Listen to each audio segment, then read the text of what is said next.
మీరు యూకేలో ఉన్న ఇమిగ్రెంట్ అయితే ఈ 7th మేన జరిగే లోకల్ ఎలక్షన్స్ అనేది చాలా ఇంపార్టెంట్. ప్రజెంట్ యూకేలో ఇమిగ్రేషన్ పైన చాలా పాలిటిక్స్ జరుగుతున్నాయి. ఇప్పుడు గవర్నమెంట్లో ఉన్న లేబర్ పార్టీ చాలా స్ట్రిక్ట్ రూల్స్ తీసుకోవడానికి ప్రయత్నం చేస్తుంది. అవి ఆల్రెడీ ఉన్న వాళ్ళకు కూడా ఇంపాక్ట్ అయ్యే అవకాశాలు ఉన్నాయి. అపోజిషన్ కన్జర్వేటివ్ పార్టీ కూడా లేబర్ గవర్నమెంట్ సపోర్ట్ చేస్తుంది టైటర్ ఇమిగ్రేషన్ రూల్స్ తీసుకురావడం కోసం. Emerging opposition reform UK party అయితే డైరెక్ట్ ఐఎల్ఆర్ని స్క్రాచ్ చేసేయాలి, నెట్ ఇమిగ్రేషన్ అనేది 0 ఉండాలని చెప్పి అంటున్నారు. యాజ్ ఏ ఇమిగ్రెంట్ మనం కష్టపడుతున్నాం, ట్యాక్సులు కడుతున్నాం, ఎకానమీకి కూడా కాంట్రిబ్యూట్ చేస్తున్నాం. కానీ వీళ్ళు మనల్ని కన్సిడర్ కూడా చేయట్లేదు. కానీ ఒక పార్టీ మనల్ని కన్సిడర్ చేస్తుంది, అదే గ్రీన్ పార్టీ.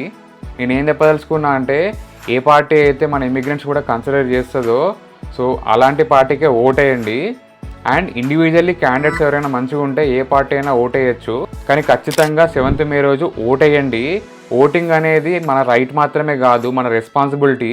రేపు మన ఫ్యూచర్ అనేది ఈ ఓట్ తోటే డిసైడ్ అవుతుంది. మీరు యూకేలో రెసిడెంట్ అయితే, స్టూడెంట్ అయినా, డిపెండెంట్ అయినా, స్కిల్ వర్కర్ అయినా మీరు ఓట్ చేయొచ్చు. మీ వాయిస్ని మీ ఓట్ ద్వారా చెప్పండి. ఓట్ని వేస్ట్ చేసుకోకండి. సరే, మళ్ళీ ఉంటా. జై హింద్.